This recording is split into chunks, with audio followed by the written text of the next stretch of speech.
Dear Journal, I am about to express my opinion, and be aware, I will be playing my just let everyone play their own way, bro card, which, as you know, is the be-all, end-all rebuttal to any geocaching discussion involving opinions or feelings and sometimes rules, so save your cries of gatekeeping while I use my words to express my opinion in a hopefully entertaining manner. Now, I have traveled many miles to an area where I feel free expressing myself into the wild, up hills and through woods, and then down those same hills again, bringing you to the rocks of potentially unpopular geocaching opinions. Here at these holy rocks, I do declare that I think that it is very rare that people can maintain 100 or more hides. Yeah, I'm not saying it's impossible, I just think it's rare. I think that's an unpopular opinion. I think I'm gonna hear back, hey, Skimbosh, just because you think it's difficult doesn't mean other people do. And to you I say, what is your objective cutoff point, If I said, oh, it's very rare people can maintain 1,000 hides, would you agree with me? I'm sure you'd agree with me. What about 500? 250? What about 177? There exists a number somewhere that we can all agree is too much, I would wager. I'm just starting the bidding at 100 hides. Look, I understand that 20 years ago, even 10 years ago, when there were less caches and less players, no one probably gave it a second thought to blast out dozens of caches left and right. But in 2024, unless you live in the remotest of areas, it seems a tad inconsiderate to put out that many active caches at one time. What I sometimes see and often read about happening is this. Sometimes a new area will open up, some property made public, and instantly it is filled with caches by the type of numbers player or players whose style is, if cache is there, then good. And down go dozens of pill bottles. Hey, I get it, you're playing the special card on me. It really is first come, first serve. But hear me out. I know this is eye of the beholder stuff, and some of you will say I am taking things too seriously. But I always thought, or at least when I started playing, it seemed geocaches were supposed to be about something other than filling gaps in a map. An interesting view or two, some history, maybe a mystery, perhaps a dedication, commemoration, or some fancy type of cache decoration.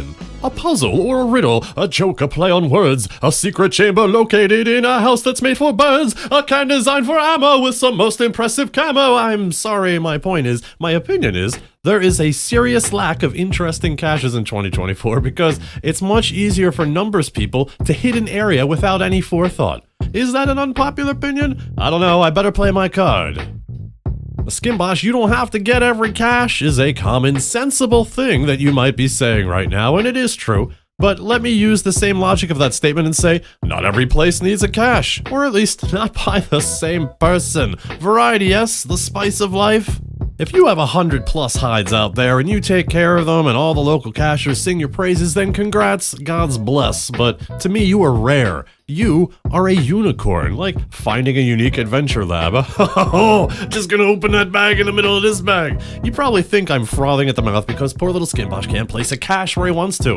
And that isn't really the case, I swear. I want to find caches. I want other people to put caches out, just not the numbers people. I want interesting caches. Is that so wrong? But my main argument against 100 plussers is this. What if you die, you inconsiderate bastard, What if you get divorced and your spouse gets the GPS? What if you have to drop the game entirely because the shadow people have finally found you, Then we all end up with 100 caches that now have to age out because they can never be properly adopted, and let's be honest, a lot of people do not like to pull the trigger on a needs archiving or needs review or attention, even if the unmaintained cache is deteriorating in their hands. They don't feel it's their place or don't want to rock the boat.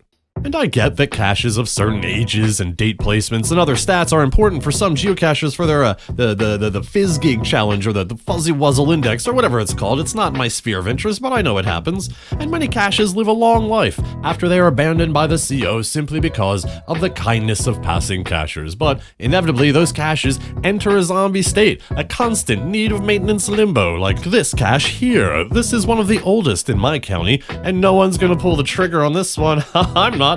Public enemy number one, they'd call me. But look at it. Don't you look away! Is this really fun? Is it? Now picture this times 100. Okay, maybe I exaggerate, but it seems like a chunk of this problem could be solved by having a new adoption system in place. However, it seems unlikely that will ever happen because HQ apparently dropped the ball a long time ago, as can be read in this Redditor's nice write-up on the matter, link in the description. The gist of it is, now they can only do adoptions if the CO is around to authorize it. Well, we can't do that if the CO has been imprisoned in the Shadow Realm for unspeakable crimes against the Shadowfolk, now can we?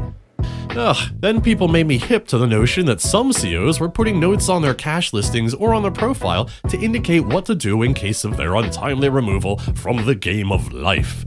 Even if they're being a little tongue-in-cheek here, I think this is a good idea. I reached out to HQ via Twitter to see if this would be a valid move. Would they honor it upon some sort of proof of death, but I'm pretty sure they have me muted. I mean, if I were them, I would definitely have me muted, for sure.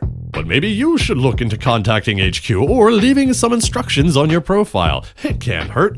Some people in the Discord have given it some thought. The professor here referring to the cheese stuffing incident on R Geocaching, a link in the description, possibly one of the most entertaining R Geocaching posts out there. So I encourage you, prepare for death. I mean, not from my hands, although I could if I wanted to. And if you're not sure what to write or who to bequeath onto, just slap this handy JPEG I made onto your profile, and then you rest easy, partner, knowing that Skimbosh will take care of things. Skimbosh has a plan. And yeah, I hear you asking, well, what happens when you die, Skimbosh? And to your wise question, I answer, what are you, an idiot? Why would I care? I'll be dead.